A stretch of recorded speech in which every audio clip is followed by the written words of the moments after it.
नमस्कार, स्वागत है आपका गांव के लोग यूट्यूब चैनल में। मैं हूं पूजा। आमने सामने प्रोग्राम में आज हमारे साथ है प्रियांशु यादव जी, जो कि हैंडबॉल और खो खो के नेशनल लेवल के प्लेयर होने के साथ साथ यूनिवर्सिटी लेवल के प्लेयर भी रहे हैं।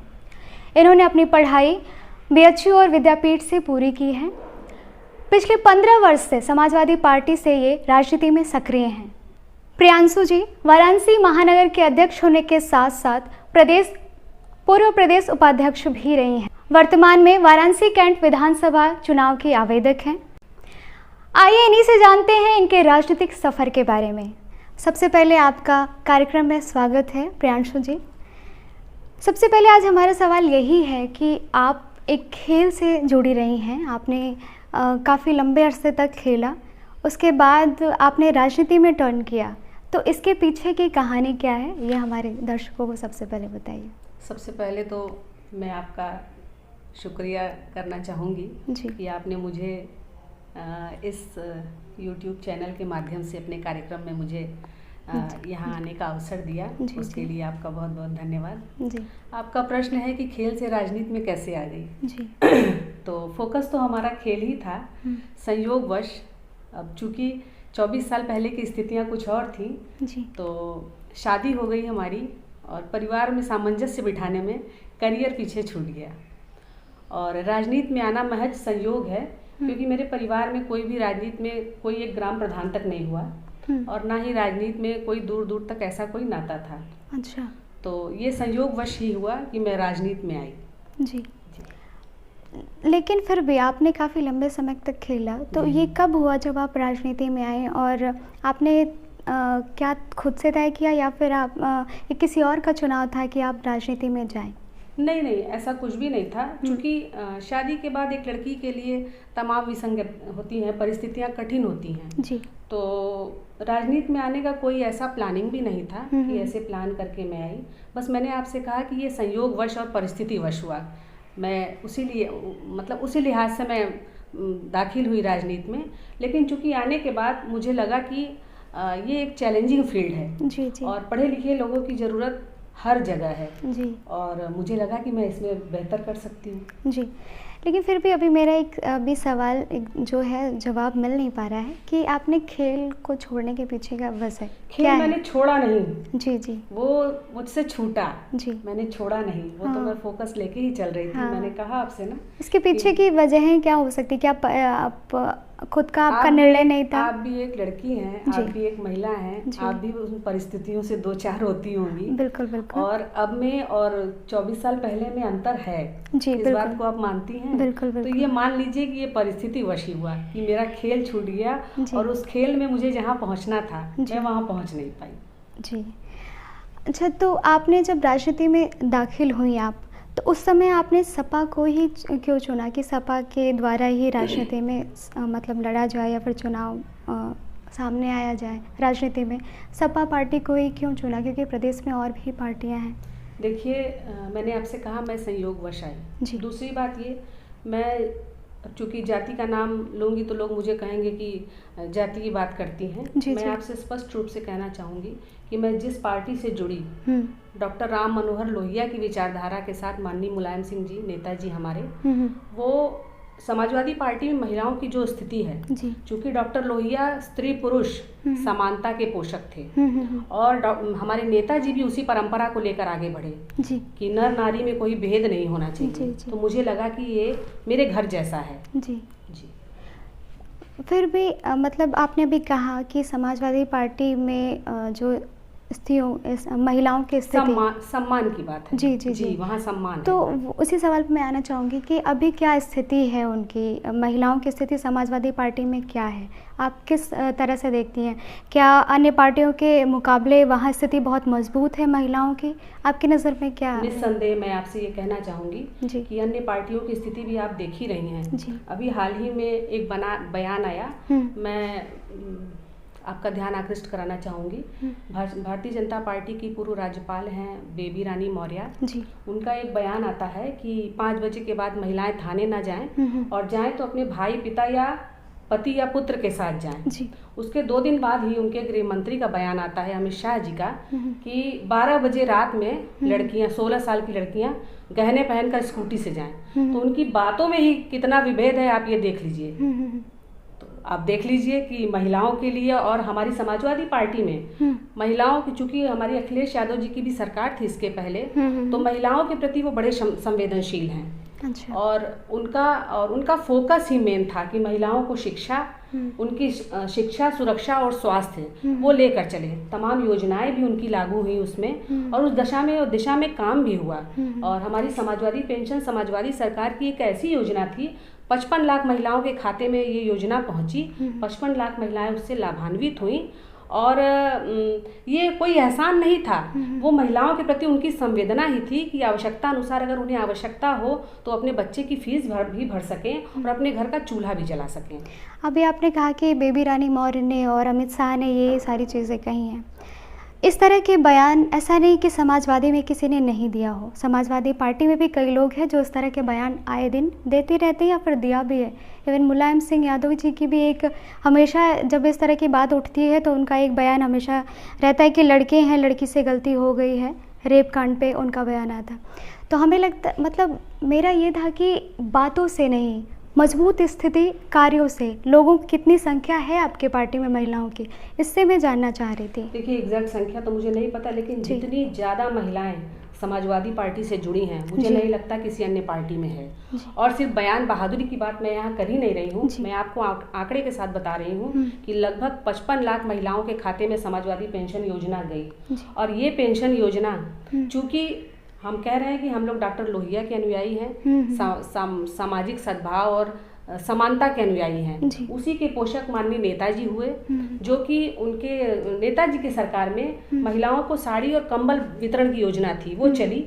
और उसी से 2 कदम आगे जाते हुए जो अखिलेश यादव जी हैं, ये समाजवादी पेंशन ले आए कि महिलाओं को किसी पर आश्रित न होना पड़े, अपने रोजमर्रा की जरूरतों के लिए, या किसी, चूंकि महिलाएं सीमित संसाधनों में अपना समायोजन कर लेती हैं, तो उनको लाभ पहुंचाने के लिए कि और स्वयं पे निर्भर रहे, किसी के सामने हाथ न फैलाना पड़े, ये योजना लागू की गई थी। आपने कहा कि आपकी पार्टी का एक मोटो है कि सब लोग समान रूप से, सबका नेतृत्व होने के साथ साथ सबको समान रूप से देखा जाता है, लेकिन हर पार्टी पे एक हमेशा आरोप लगता है जातिवाद का। जब भी कोई, जैसे अगर अखिलेश जी आते हैं चुनाव में जीत करके, तो सबको लगता है कि वो यादवों का नेतृत्व कर रहे हैं, ठीक है। अगर वही मायावती आती है तो उनको लगता है कि वो जो छोटी पिछड़ी जाति के लोग हैं उनका वो नेतृत्व करते हैं, ST SC के लोगों का। तो जब समता समानता का वो है, पार्टी का विचार है, तो ये सारी चीज़ें क्यों सामने आती हैं? ये तो सारी चीज़ें, ये मैं कहना चाहूँगी कि आप भी देख रही हैं जो चीज़ें घटित हो रही हैं, जो परिवेश चल रहा है, तो किसी जाति आधारित व्यवस्था में कोई भी बंधा नहीं। और आप देख लीजिए हमारे जो राष्ट्रीय अध्यक्ष जी हैं समाजवादी पार्टी के, नित नए लोग आ रहे हैं, उसमें कोई कास्टिज्म की बात ही नहीं है। हमारे साथ ब्राह्मण भी जुड़े हैं, हमारे साथ कायस्थ भी जुड़े हैं, हमारे साथ राजपूत भी हैं। ये कहना गलत है कि सिर्फ पिछड़े लोगों के लिए की समाजवादी पार्टी जो है राजनीति करती है। हमारे लिए सब बराबर हैं और सब मिलकर हम लोग सरकार बनाने जा रहे हैं इस बार। अच्छी बात है, इसके लिए पहले से शुभकामनाएं अगर ऐसा होता है तो। ये कहना, जैसे चुनाव आप दावेदार हैं वाराणसी के, अभी तक आपने महिला सचिव रही हैं और प्रदेश उपाध्यक्ष रही हैं, उस दौरान आपने क्या महत्वपूर्ण कार्य किए हैं? क्योंकि आप महिला हैं और महिलाओं के साथ हर रोज़ उत्पीड़न हो रहा है, उस क्षेत्र में आपने क्या कदम बढ़ाया, ये जानना चाहूँगी आपसे। देखिए, चूँकि महिला की प्रतिनिधि रही हूँ जी, तो एक संवेदनशीलता तो रहती ही है जी। और हमारी सरकार थी तो महिलाओं के लिए इस दिशा में इतने सारे कार्य हुए। 1090 एक योजना हमारी थी कि उनके साथ अगर किसी तरह की का लैंगिक शोषण हो रहा है या इस तरह की कोई बात थी तो उस नंबर पे कॉल करके अपनी समस्या वहाँ दर्ज कराती थी और वो सार्वजनिक नहीं होती थी, गोपनीय रूप से वो हेल्पलाइन थी और वो उनकी मदद करती थी। जी जी जी जी। आपका अभी जो चुनाव लड़ने जा रही है, आपने क्या सोचा है कि इस क्षेत्र में मैं काम करूंगी, ये अगर चुनाव जीत जाती हूँ तो मैं ये इस तरह का कुछ कार्य करूंगी, आपने कुछ ऐसा निर्णय किया? देखिए, चूँकि महिला हूँ जी और दिमाग में बहुत सारी चीज़ें हैं। सबसे पहले तो बनारस में भारतीय जनता पार्टी के लोगों ने पूरा बनारस का बेड़ा गर्क कर रखा है जी। हमारी जो प्राथमिक चीज़ें हैं, आपकी शुद्ध पेयजल, सीवर बजा रहा है पूरे शहर में, लाइट की स्थिति आप देख ही रही हैं, अभी बिजली नहीं है। तो ये सारी चीज़ें तो है ही, जनता की मूलभूत ज़रूरतों को पूरी करना। और महिला होने के नाते जो स्थिति आप देख रही हैं कि 5 बजे के बाद महिलाएं थाने ना जाएं, कम से कम महिलाएं स्वतंत्र रूप से कहीं भी आ जा सके, उन्हें डर ना हो, झिझक ना हो। इस दिशा में कि उन्हें सशक्त करने की दिशा में सबसे पहले तो शिक्षित, सुरक्षित, स्वास्थ्य के साथ उन्हें स्वावलंबी बनाना ही फोकस होगा। अच्छा, महिलाओं को डर किस बात से लगता है? मुझे जहाँ तक लगता है कि जो पुरुष हैं, ज़्यादातर उत्पीड़न के जो मामले आते हैं वही सबसे भय के कारण होते हैं कि आप 5 बजे के बाद बाहर ना निकलें। तो क्या शिक्षित करने का काम केवल महिलाओं को है इस विषय को लेकर के? नहीं, ये कोई ज़रूरी नहीं है कि महिलाएं, चूँकि महिला एक परिवार की रीढ़ होती है जी। अपने बच्चे की प्रथम शिक्षक होती है जी। तो महिलाओं के ऊपर जिम्मेदारी तो बड़ी है ही जी। मैं नहीं कहती कि पुरुष इनमें की सहभागिता नहीं है, लेकिन महिलाओं की जिम्मेदारी उसमें ज़्यादा है जी। जहाँ तक मैं ऐसा मानती हूँ। और न केवल परिवार तक लेके वो समाज में भी निकलती है तो उसके सामने चुनौतियाँ बड़ी हैं। और आप लगातार जो देख रही हैं, एनसीआरबी के आंकड़े उठा के देख लीजिए, उन्नाव का मामला देख लीजिए कि रेप पीड़िता को जैसे ट्रक चढ़ाकर मार दिया गया। और महिलाएं ही क्यों, अभी देखिए लखीमपुर के किसानों की स्थिति को देख लीजिए, जीप चढ़ा के रौंद दिया गया। तो महिलाओं की जो स्थिति वो है ही है। हमारे देश का न अन्नदाता सुरक्षित है, न महिलाएं सुरक्षित है, रोजगार है नहीं, व्यापार की स्थिति आप देख लीजिए, हर वर्ग त्रस्त है। आने वाले दिनों में आप महिला उत्पीड़न पे क्या कार्य करना चाहेंगी? हर सरकार में ये केसेस होते हैं और आंकड़े हर किसी के सामने होते हैं, लेकिन उसका समाधान मुझे नहीं लगता किसी ने निकाला हो। किसी ने थोड़ा काम किया, किसी ने ज़्यादा काम किया, बट एग्जैक्ट उसका समाधान नहीं मिला है। तो आपकी नज़र में वो समाधान कैसे होगा? या फिर आपकी सरकार आती है या फिर आप आती हैं तो उसको कम कैसे करेंगी? उन मामलों को क्या ख़त्म कैसे करेंगी? देखिए, सामाजिक व्यवस्था में ये सारी चीज़ें जैसे चलती है, महिलाओं की सुरक्षा का सबसे बड़ा मुद्दा है जी।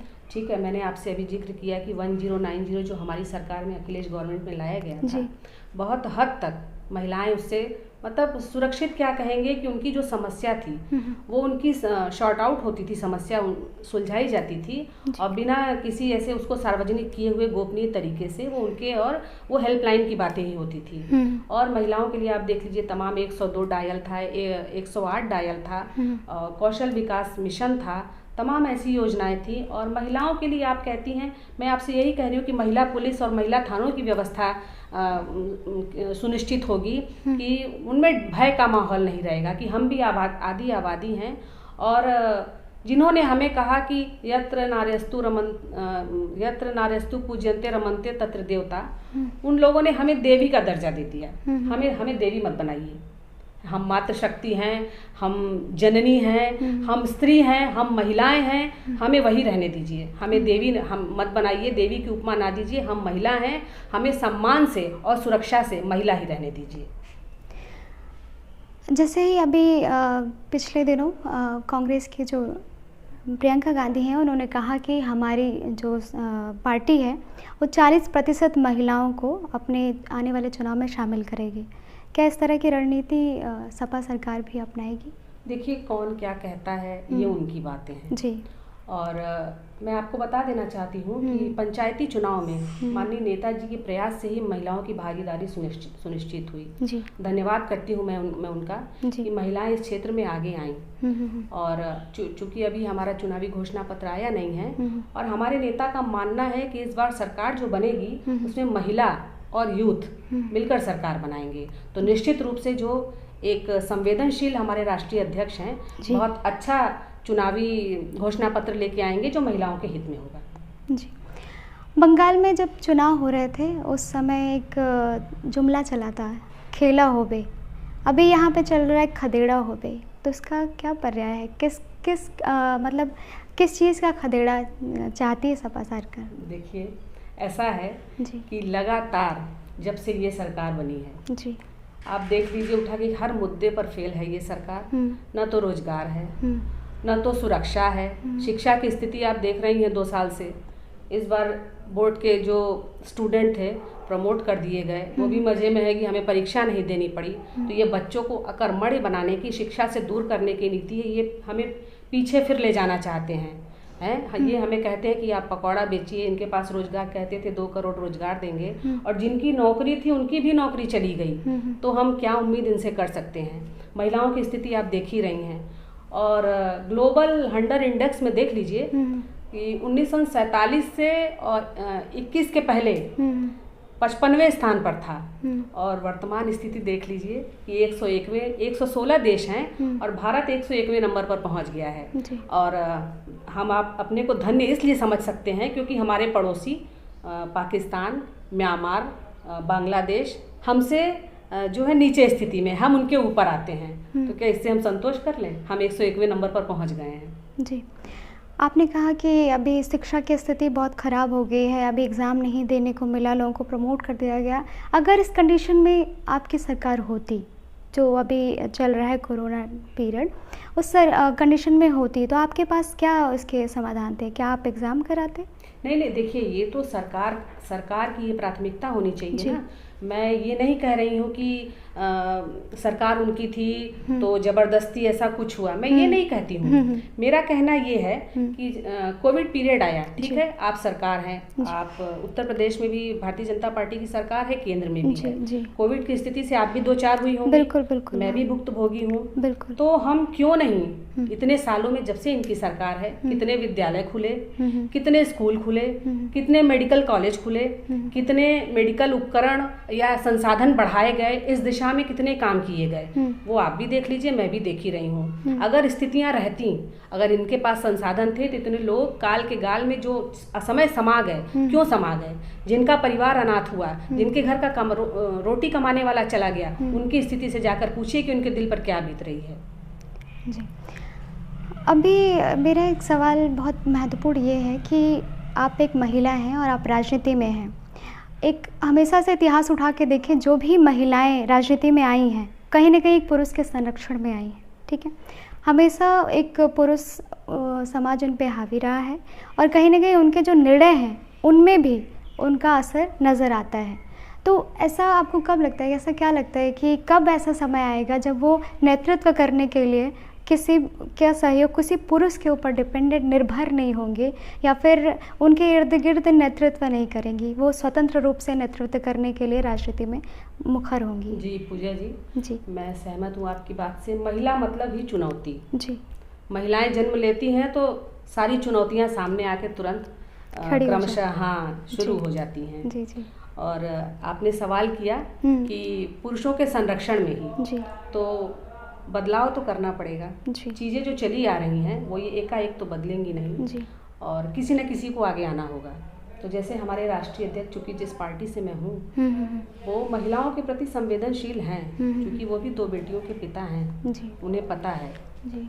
तो मैं उनसे ही रिलेट करके, चूँकि वो जनता का दुख दर्द समझते हैं, और महिलाएं सुरक्षित रहें, उनका स्वाभिमान जिंदा रहे, और इसलिए और महिलाओं को मुख्य धारा में जोड़ने के लिए हमारी पार्टी शुरू से ही शोषितों, वंचितों, दमितों की वो पोषक रही है कि उनको मुख्य धारा में लाया जाए। हमारी पार्टी का उद्देश्य ही अंतिम व्यक्ति तक पहुंचने का रहा है, उसमें महिला भी एक प्रमुख स्थान पर आती है।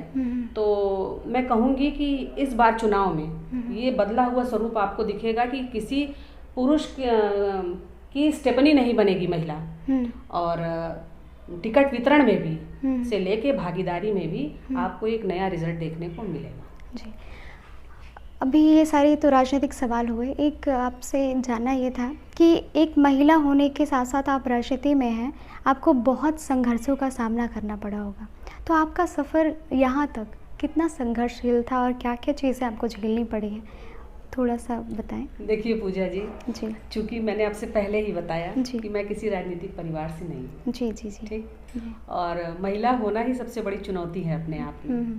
तो और बिना संघर्ष के जो सफलता मिले वो ग्राह्य भी नहीं होती है। मैं आपसे यही कहूँगी, संघर्ष तो हर कदम पर है, हर फील्ड में है, महिलाओं के लिए कुछ ज़्यादा ही है। मेरा परिवार हमेशा मेरे साथ रहा, मेरे शुभचिंतक, मेरे दोस्त हमेशा मेरे साथ रहे। कहीं ऐसी परिस्थितियाँ आई भी तो उन्होंने मुझे संभाल लिया। हालांकि खिलाड़ी रही हूँ, तो खेल भावना के अंतर्गत जो सारी चीज़ें हैं वो मेरे अंदर, तो उनका सामना करने में वो सहायक हुई। जी, बहुत बहुत धन्यवाद। आपने हमारे चैनल को इतनी सारी जानकारियाँ दी, राजनीतिक पार्टी से लेके अपने पर्सनल ज़िंदगी को लेकर के भी। इसी तरह की तमाम हस्तियों से मुलाकात करने के लिए बने रहिए हमारे साथ, देखते रहिए गांव के लोग यूट्यूब चैनल, और हमारे चैनल को सब्सक्राइब करना नहीं भूलें। धन्यवाद।